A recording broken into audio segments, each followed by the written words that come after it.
thought it was at the Inter-Dominion program this time last week when I asked Blake Fitzpatrick how Gavin was getting along. With a beaming smile and a great joy and relief on his face, Blake said he's back next week. And so he was, and I caught up with Gavin after a couple of his commitments at Clubman Angle tonight. Well, Gav, welcome back. What a remarkable recovery. How did it feel when you walked through that barn for the first time after about 7 weeks on the sidelines? Oh yeah, it felt good, Mick. It felt good to be back, yeah. Just sitting around not doing much. It was good for a few days, but then it gets a bit frustrating, yeah. Sean Grayling was telling me you tried to do things, but sooner or later you just had to relax and just wait for the healing process to take place. Yeah. I was pretty good, but yeah, you did get a bit sort of bored and can only watch so much Netflix. So, yeah, I tried to just wander around a bit, but yeah, after probably 3 weeks, I started to be able to move around quite good, yeah. Gavin, the overwhelming support as far as people asking about your health, in particular, all the men and women in that barn must have been overwhelming and a source of relief. Yeah, it really was. It actually makes you feel glad to be part of this industry. When someone's in trouble, everyone gets behind them, and like the messages I got after it was overwhelming, really. And even on the night at Penrith, so many people offered to take the horses home or help in any way. So yeah, it's quite overwhelming, yeah.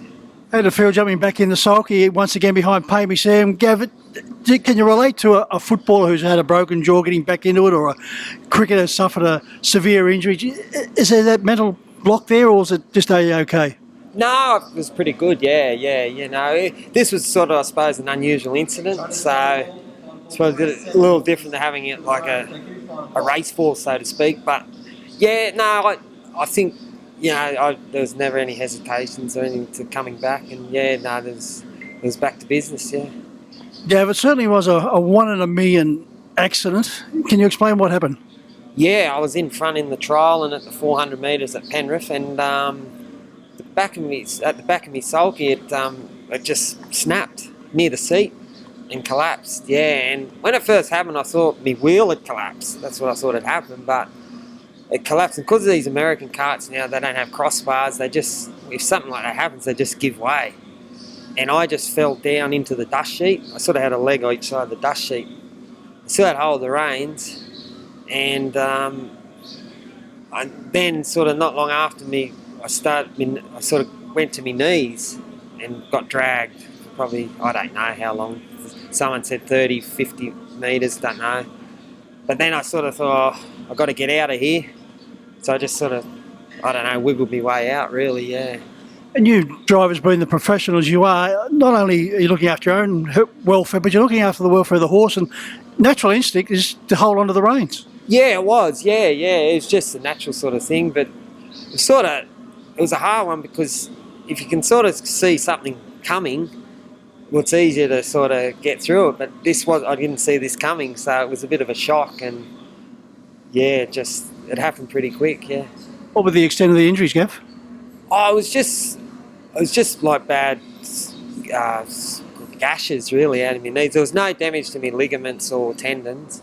My tendon was exposed in one knee, but yeah, they were pretty big. A lot of people have seen it. There's pretty big holes in my knees. So they had to put me in surgery and clean them out, because there would have been a lot of gravel and that in there.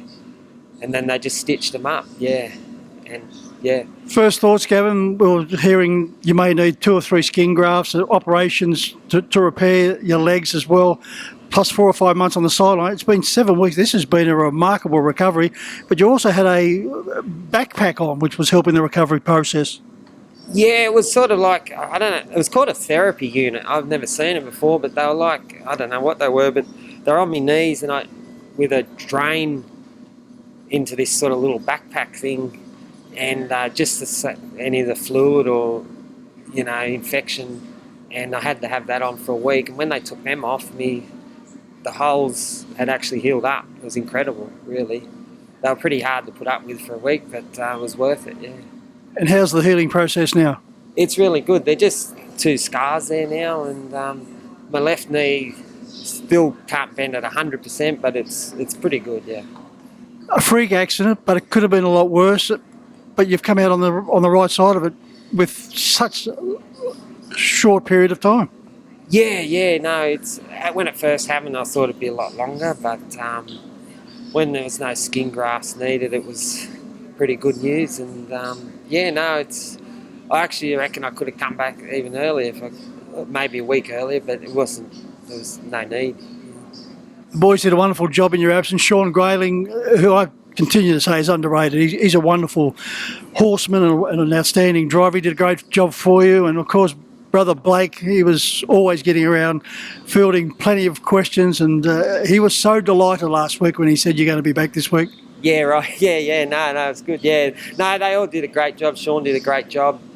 He probably did most of the stable driving, and he drives really good. And when he gets the opportunities, he does a really good job. And Blake, we all know how good Blake is, and he did a great job with the ones he drove. And all the staff at home were great. Dad did a great job, and all the other, Alicia and Lucas, everyone just pitches in, and Bryce McElhinney give us a hand for a while too. So it was, I think they were going better without me. I doubt that, Gav. When JOK went here a couple of weeks ago at headquarters, your dad was here looking over the team, and he said to me after the race, that'll put a smile on his face, referring to you. Yeah. No, I'm not a good grandstand driver, but it did. He's a bit of a stable favourite, JOK. So it was that night. That was his first run back. To see him do that in that company was a bit of a thrill. Yeah. There's plenty of grandstand drivers out there, Gav. There is a lot of good ones. Yeah. Well, on the subject of JOK's going around at Melton on Wednesday night in a semi-final for the Breeders' Crown, very gallant in defeat behind Honolulu Bay, who just may be a very exciting type. JOK should win with Greg Sugars in the sulky. Yeah, he's drawn 7, but it probably looks the weaker of the 2 semis. So he looks the sort of the class runner, so I expect him to go very close. Yeah. What do you think of the Inter-Dominion Carnival? Outstanding, wasn't it? It was great racing. I think as the series progressed, the racing got better.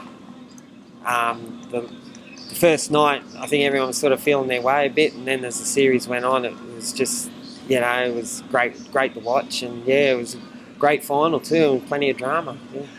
Well, Gavin, you've certainly put a smile on the face of a lot of people here at Club Menangle tonight when you've walked into the barn area, and of course you're competing on the track. Hopefully the bad luck is behind you. Forward now and everything clears up well. As I said, just great to see you back. Yeah, no, thanks, Mick. Appreciate it.